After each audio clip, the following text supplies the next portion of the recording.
Imagine for a moment what your life would look like if you truly believed deep in your bones that everything was working out for you.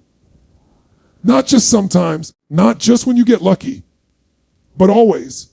Every challenge, every setback, every heartbreak, all of it guiding you, shaping you, positioning you for something greater. See, most people live life reacting. They wake up waiting for proof before they believe. They say, when I get the job, then I'll feel confident. When I find love, then I'll feel worthy. When I succeed, then I'll be happy. That's backwards. The secret is this: you don't wait for proof. You act as if. You step into the identity, the energy, the confidence right now before the evidence shows up. When you act as if, your brain shifts, your body shifts, you walk differently, you speak differently, you carry yourself differently. And suddenly opportunities that once passed you by start to notice you. People start to respond to you differently. Doors that were closed begin to crack open. Think about it. Every world-class athlete, every great leader, every person who has transformed their life, they didn't wait until it was easy to believe. They didn't wait until the scoreboard said they were winning. They acted as if victory was already inevitable. They trained, they spoke, they lived from that certainty. And that certainty created the reality. You might say, oh, but what if I fail? What if it doesn't work out? Let me tell you something. Failure is not the opposite of success. It's part of success. It's feedback. It's course correction. When you act as if everything is working out, even failure becomes fuel. Even setbacks become setups. You start to see the lesson, the gift, the opportunity inside the pain. This is not about lying to yourself. It's not about pretending the challenges aren't real. It's about choosing your state, your focus, your energy, regardless of circumstance. It's about saying, life is for me, not against me. Everything that happens is here to shape me, strengthen me, prepare me. So here's the challenge today. Act as if you are unstoppable. Act as if the resources you need are already on their way. Act as if the relationship you're longing for is already aligning. Act as if the dream you carry in your heart is already unfolding. Because when you live from that place, not someday, but right now, you become magnetic. You attract the people, the opportunities, the ideas that match that energy. Life starts to bend in your favor because you're showing up as the person who's already won. The question isn't, can everything work out for me? The question is, am I willing to live, breathe, and act as if it already is? Because when you do, your entire reality changes. Believing first and seeing second is one of the most powerful shifts you can make in your life, because most people are trapped in the opposite pattern. They wait for external proof before they give themselves permission to feel certain, to feel confident, to feel alive. They wait until the promotion lands before they feel worthy of success. They wait until the relationship shows up before they allow themselves to believe in love. They wait until the business is thriving before they feel like a true entrepreneur. The problem is that if you wait for evidence, you will always be at the mercy of circumstances, and life will constantly feel like an uphill battle because your energy is reactive, not proactive. The principle of believing first is about turning that entire model upside down. It's about stepping into the identity, the certainty, and the mindset of the person you want to become before the results show up. It's about acting as if success is inevitable, as if the outcome is already secured, as if the resources you need are already flowing toward you. When you act as if success is inevitable, your physiology changes. You stand differently, you walk differently, you breathe differently. Confidence is not something that arrives after you achieve something. It is something you generate and embody, and it is that state that pulls you toward the opportunities you desire. If you step into a room uncertain, hesitant, waiting for others to validate you, the world reflects that hesitation back to you. But if you walk in already owning the energy of certainty, people feel it, they trust it, they are drawn to it. Belief is contagious, and when you broadcast it without needing proof, you give others permission to follow you, to invest in you, to support you. This is why leaders, visionaries, and creators often seem almost irrational in their confidence. They are not waiting for the scoreboard. They are creating the scoreboard by their state of being. The world eventually catches up to what they already decided was true long before anyone else could see it. Think about the times in your own life where you dared to believe before you saw results. Maybe it was applying for a job you didn't feel qualified for, but walking into the interview as if you were the exact fit they were looking for. Maybe it was starting a project or a business without knowing all the answers, but showing up each day as if success was guaranteed. Maybe it was stepping into a relationship, deciding to give your heart fully, acting as if you were already worthy of deep love, and discovering that because you believed it, the connection deepened. When you look back at those moments, you realize that what shifted wasn't luck, it wasn't circumstance, it was you. It was your willingness to believe first and act in alignment with that belief before the results gave you confirmation. The reason this works is because your brain and body are wired to respond to belief as if it is reality. And the subconscious mind doesn't distinguish between something vividly imagined and something experienced. That's why athletes use visualization to train their performance. They rehearse the win, they rehearse the victory, they rehearse the exact movements in their mind until it feels inevitable. And when game time comes, their body has already practiced success. Life is no different. If you constantly feed your mind with doubt, hesitation, and fear, then your body rehearses failure. But if you feed your mind with certainty, clarity, and the energy of already having, then your body rehearses winning.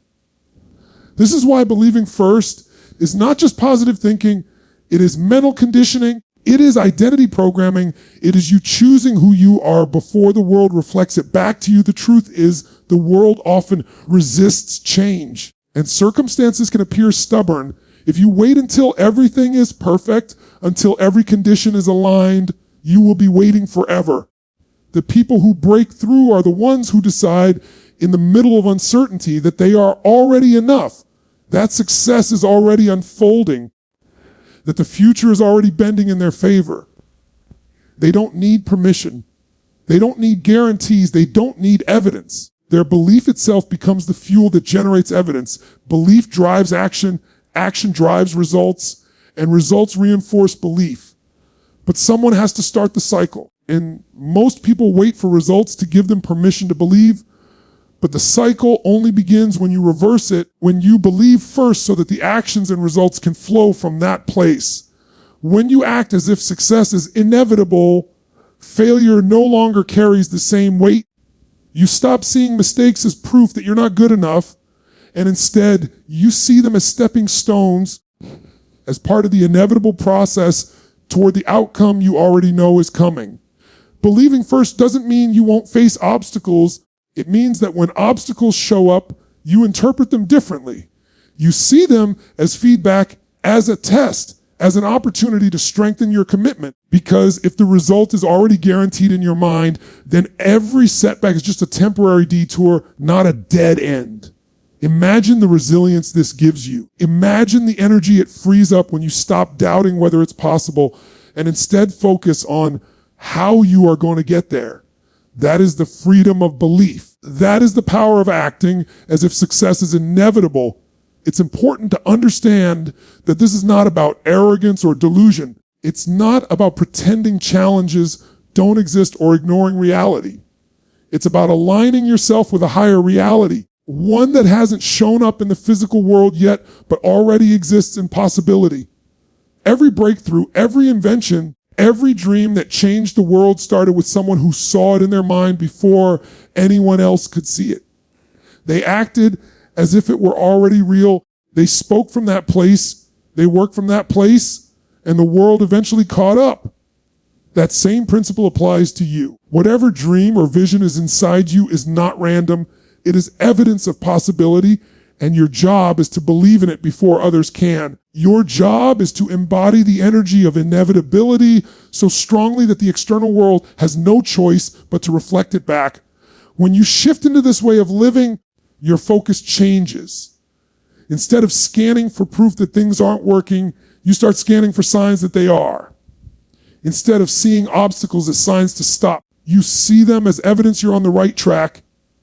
Instead of questioning your worthiness, you assume your worthiness, and that assumption changes everything. You show up differently in conversations. You speak with conviction. You take bolder risks. You hold yourself with a presence that says, and I already know where this is going. And that presence makes people want to follow you, invest in you, and align with you, believing first, seeing second, and acting as if success is inevitable. The difference between drifting through life waiting for proof and commanding your life with certainty. It is the difference between living in reaction and living in creation. It is the difference between waiting for opportunities and generating them through your energy. When you live this way, you stop asking whether it will work out and you start asking how it will unfold. You stop asking if you are enough and you start moving as if you've always been enough. You stop doubting and you start deciding. And when you decide, life reorganizes around that decision in ways you could never predict. Challenges are not roadblocks, and they are setups for growth, because every obstacle that shows up in your life is not there to stop you. It is there to stretch you, to prepare you, to reveal strength inside of you that you didn't know existed. Most people make the mistake of interpreting challenges as proof that they are on the wrong path, as if life is punishing them, as if struggle is a sign they should give up. The truth is that growth never happens in comfort. Growth happens in resistance. Just like muscles only grow when you push them beyond their current limits, your character, your resilience, your mindset only expand when life pushes back. Without challenges, you would never discover how resourceful you really are, how creative you can be under pressure, how strong your spirit is when everything around you seems uncertain. Every challenge is a test, but not a test to fail you, a test to shape you into the person who can handle the very success you say you want. Think about the times in your life when you struggled the most. Maybe it was financial hardship. Maybe it was heartbreak. Maybe it was losing something you thought you couldn't live without. At the time, it felt unbearable. But looking back, that moment forced you to grow, to make decisions you would never have made otherwise, to discover levels of strength and determination you didn't know you had. Without that challenge, you wouldn't be the person you are today. In fact, if you trace the defining qualities you have now, the courage, the perseverance, the clarity, most of them were forged in fire. They didn't come from easy days. They came from hard days. They didn't come from smooth sailing. They came from storms. The reason is simple. Challenges strip away what no longer serves you. They remove illusions. They sharpen focus. They demand that you step into a higher version of yourself. When you understand this, you stop resisting challenges as if they are the enemy. Instead, you start seeing them as necessary allies in your evolution. Imagine if you were training for a marathon and you expected the training to be easy, no sweat, no pain, no struggle. You would never be ready for race day because your body would never adapt. The same applies to life. Every time you encounter a challenge, it is preparing you for the next level of your journey. That difficult boss is preparing you for leadership. That financial struggle is preparing you for stewardship. And that relationship breakdown is preparing you for deeper love and connection. It doesn't mean the process is painless, but it does mean the pain has purpose. The pain is growth disguised in discomfort. One of the biggest shifts you can make is reframing what a challenge means. Instead of saying, "Why is this happening to me?" you start asking, "What is this teaching me?" Instead of saying, "This is blocking my path," you start asking, "How is this shaping my path?" Because the truth is, challenges are not detours. They are part of the map. They are not interruptions to your life. They are your life training you. Every great story of transformation includes struggle, because the struggle is what creates the breakthrough. The hero is never forged in ease. They are forged in trial. If you want to step into greatness, you cannot avoid challenges. You must embrace them as necessary chapters in your story. The people who create extraordinary lives are not the ones who avoid struggle. They are the ones who learn how to use it.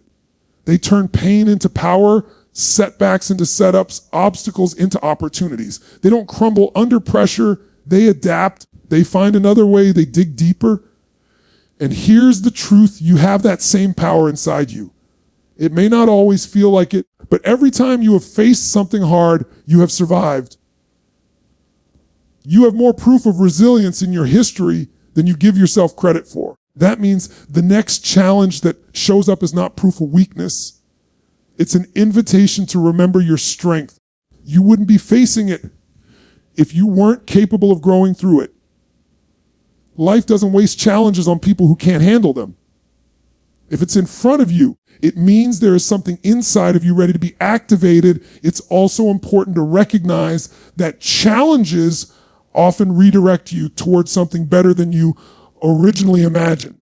How many times have you wanted something desperately only to face rejection, only to later realize that rejection was redirection? Maybe you didn't get the job you thought was perfect, but that loss forced you into a path that led to something far more aligned.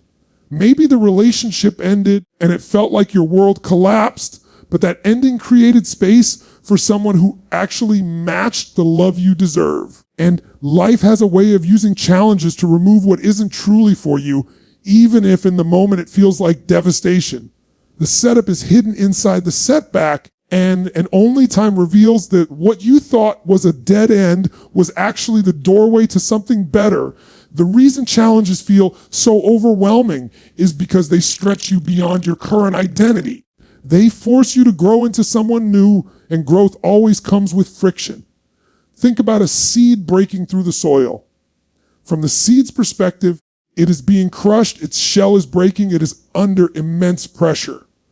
But that pressure is the process of becoming a tree. The challenge is not punishment, it is transformation. The same applies to you. Every challenge you face is life breaking you open, not to destroy you, but to allow more of you to emerge. If you can shift from asking, why me, to declaring, try me, you begin to see yourself as bigger than the problem, stronger than the resistance, and capable of turning any challenge into a stepping stone. When you start seeing challenges as setups for growth, you approach life with resilience instead of fragility. You stop fearing failure because you know failure is part of the setup. You stop dreading obstacles because you know obstacles carry the very lessons you need to rise higher. You start trusting the process even when it doesn't make sense in the moment. This mindset doesn't make challenges disappear, but it changes how you experience them. Instead of feeling crushed, you feel stretched. Instead of feeling punished, you feel prepared. Instead of feeling blocked, you feel guided. And in that shift, your energy changes, your actions change, your results change. You start moving forward, not in spite of challenges, but because of them. Every difficulty becomes a catalyst. Every storm becomes a teacher. Every loss becomes an initiation into a stronger, wiser, more capable version of yourself. Your energy shapes your reality because the state you live in determines the way you see the world, the way you act, and the way the world responds to you. Two people can face the exact same circumstance and have completely different outcomes, not because of luck, not because one has more resources, but because of the energy they bring into the situation. If one person shows up drained, doubtful, fearful, expecting things to go wrong, they will unconsciously act in ways that create struggle. They will hesitate, they will miss opportunities, they will repel people who might have helped them.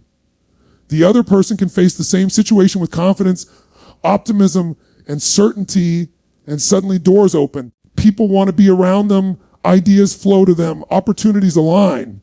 The external circumstances did not change, but the energy did.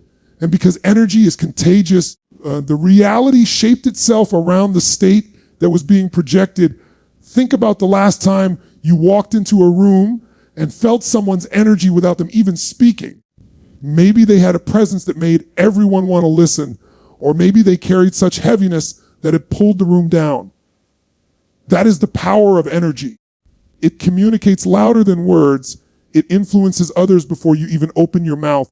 This is why some people can walk into an interview and immediately feel like the obvious choice, not because of a perfect resume, but because of the confidence and certainty they radiate. This is why some leaders inspire loyalty and trust simply by the way they carry themselves.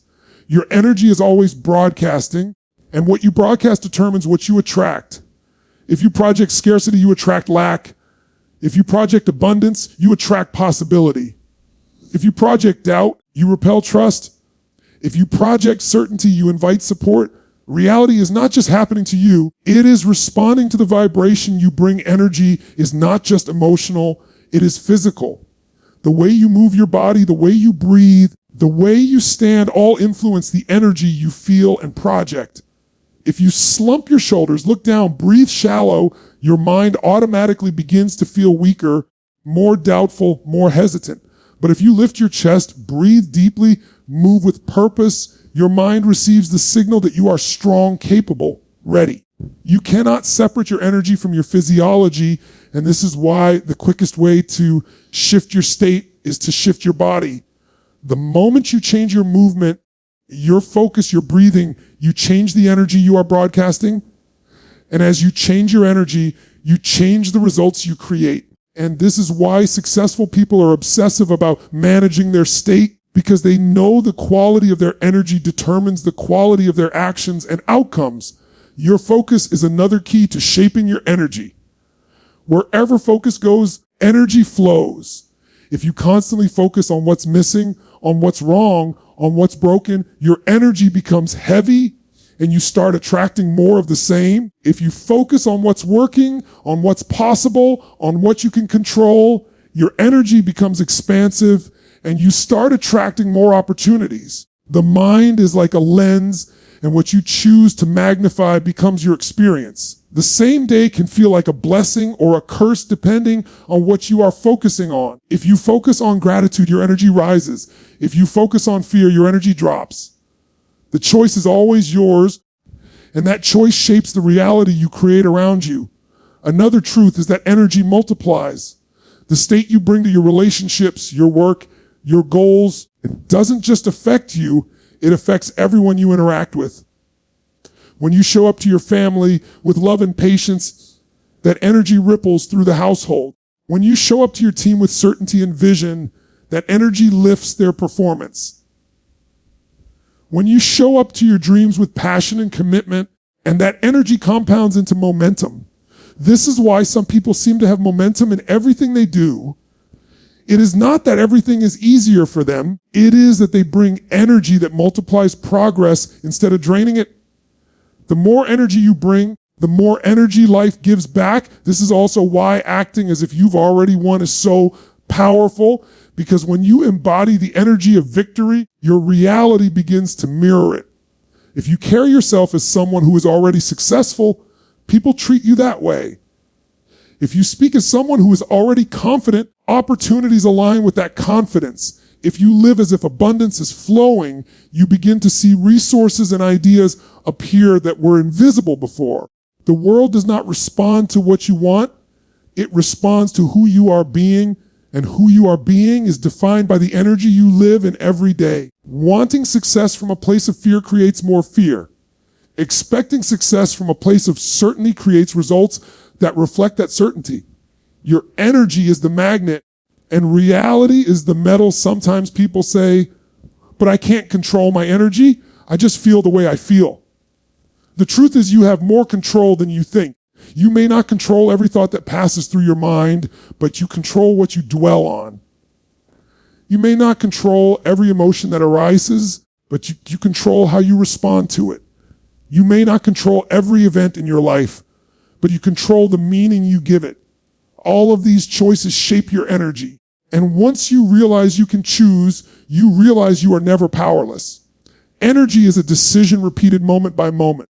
The more you practice choosing states that empower you, the more natural it becomes, and the more your reality begins to reflect the person you've decided to be. Consider the difference between waking up and immediately focusing on everything you dread versus waking up and focusing on everything you are excited about. The day hasn't changed, but the energy you bring into it completely changes your experience. In the first scenario, you carry tension, stress, and heaviness into every task, and even small challenges feel overwhelming. In the second scenario, you carry enthusiasm, curiosity, and drive into the day, and even big challenges feel manageable. This is proof that your energy creates your reality, not the other way around. When you choose your energy deliberately, you take back your power, you stop being a victim of circumstance, and you start being a creator of experience. The world will always present uncertainty, but the energy you bring into that uncertainty determines whether it crushes you or strengthens you. Some people see obstacles and shut down. Others see the same obstacles and rise up. The difference is not in the obstacle, but in the energy. You can choose to see challenges as opportunities to grow, and that choice keeps your energy elevated. You can choose to see setbacks as setups, and that choice keeps your momentum alive. You can choose to interpret every situation through the lens of possibility, and that lens will guide you to solutions you would never see if you were focused on fear. Your energy shapes your perception shapes your choices, and your choices shape your reality. It all begins with the energy you decide to live in right now. Failure is feedback, not defeat. It fuels the path forward, because every time you fall short of your goal, every time something doesn't work the way you planned, life is giving you data. Life is showing you what needs to shift, what needs to be strengthened, what needs to be adjusted so you can grow into the person who can actually hold the success you desire. The problem is that most people take failure personally. They interpret it as a label, as proof that they are not enough, as evidence that they should quit. And when you see failure that way, it becomes heavy, it becomes final, it becomes a story you carry. But when you shift the meaning, when you start to see failure as nothing more than feedback, as information, as guidance, everything changes. You stop being paralyzed by it and start being fueled by it. You start looking for the lesson inside it. You start seeing failure as part of the process instead of the end of the process. Every person who has achieved anything great has failed more times than they've succeeded. The difference is not that they avoided failure, it's that they reinterpreted it. And Thomas Edison didn't see thousands of failed attempts at creating the light bulb as wasted time. He saw them as discovering thousands of ways that didn't work, each one narrowing the path to the solution. Athletes don't see a lost game as the end. They study the footage. They analyze what went wrong. They adjust their training, and they come back stronger. Entrepreneurs who build empires rarely succeed with their first idea, but every failed business teaches them how to run the next one better. Failure is the tuition you pay for wisdom. It is the price of admission for mastery. You cannot shortcut it. You cannot avoid it. You can only embrace it and use it. When you see failure as feedback, you begin to welcome it instead of fear it. You understand that the more you try, the more you'll fail, but also the faster you'll learn. If you're not failing, it usually means you're not stretching yourself. You're not taking risks. You're not moving beyond your comfort zone. Failure is evidence that you are in the arena, that you are playing the game, that you are moving towards something meaningful. Most people tiptoe through life trying to avoid failure, and in doing so, they avoid growth, they avoid progress, they avoid ever discovering their true potential. The people who create extraordinary lives are willing to fail publicly, willing to fail repeatedly, willing to fail fast, because they know every failure is carrying the seed of the breakthrough. Failure also humbles you, and humility is a powerful teacher. When you think you know everything, when you think you can't lose, life has a way of knocking you down to remind you that growth is endless. Failure strips away ego and forces you to become curious again. It makes you ask better questions. It makes you look for mentors. It makes you resourceful. It reminds you that the journey is not about perfection, it's about progress. And failure teaches resilience, because every time you get back up, you reinforce to yourself that you are not fragile, that you can take a hit and still move forward. Over time, this resilience becomes one of your greatest strengths, because success is never a straight line. It is a series of rises and falls, and those who can rise after the fall eventually rise higher than they ever imagined. Failure is feedback, because it reveals where your current strategies, habits, or beliefs are misaligned with your desired outcome. If you launch an idea and it flops, that flop is feedback on your execution, your timing, or your communication. If you pursue a goal and fall short, that shortfall is feedback on your preparation, your consistency, or your focus. Without failure, you would keep repeating the same ineffective patterns, blind to what isn't working. Failure shines a spotlight on your blind spots. It is uncomfortable, yes, but it is clarity. It is life saying, this way doesn't work, adjust. And every adjustment brings you closer to the version that will work. Think about a child learning to walk. They fall down again and again, sometimes crying, sometimes laughing, but they don't interpret falling as defeat. They don't sit down and say, walking isn't for me. They keep trying, they keep learning, and eventually walking becomes natural. Failure was the teacher. Somewhere along the way, as adults, we start attaching shame to failure. We start believing that falling means we're not capable. But the truth is the same as when we were children. Falling is part of learning. The only difference between those who master something and those who quit is how they interpret the falls. When you embrace failure as feedback, you also start to take bigger risks because you realize the worst case scenario isn't permanent defeat. It's simply learning. You stop hesitating. You stop waiting for the perfect plan. You stop fearing rejection because you know even if it doesn't work, you'll come back wiser. That mindset creates momentum. Momentum creates progress. Progress eventually creates results. Failure fuels the path forward because it keeps you moving, keeps you adapting, keeps you refining until success becomes inevitable. The more comfortable you become with failure, the faster you grow and the less power fear has over you. It is also important to recognize that failure doesn't diminish your worth. It reveals your path. Too often, people tie their identity to their results. If they succeed, they feel worthy. And if they fail, they feel worthless. But your worth is not negotiable. It is not conditional on whether an idea worked, whether someone accepted you, or whether you reached the goal on the first try. Your worth is inherent. Failure does not subtract from it. Failure only adds to your experience, your wisdom, your resilience. When you untangle your self-worth from your outcomes, failure becomes far less frightening because it no longer threatens your identity. It becomes what it always was meant to be, feedback, not a verdict. Failure also builds empathy. When you have fallen, when you have struggled, when you have been humbled, you develop compassion for others who are in their own battles. You become a better leader, a better partner, a better friend, because you no longer see someone else's failure as weakness. You see it as part of the human journey. Your failures connect you to others because everyone fails, and those who pretend they don't are simply hiding. When you own your failures, when you share the lessons, you give others permission to do the same, and that creates trust, authenticity, and deeper connection. Every failure you experience can either be the weight that breaks you or the fire that forges you. The choice is yours. If you frame failure as defeat, you stop. If you frame it as feedback, you grow. And the more you grow, the more inevitable your success becomes. The key is not to eliminate failure, but to embrace it, to seek the lesson, to adapt quickly, and to keep moving. Because failure is not the opposite of success. It is the companion of success, the partner on the path, the teacher that refines you until you become the person who can not only achieve, but sustain the vision you've been chasing all along. Thank you for listening, and don't forget to like and subscribe.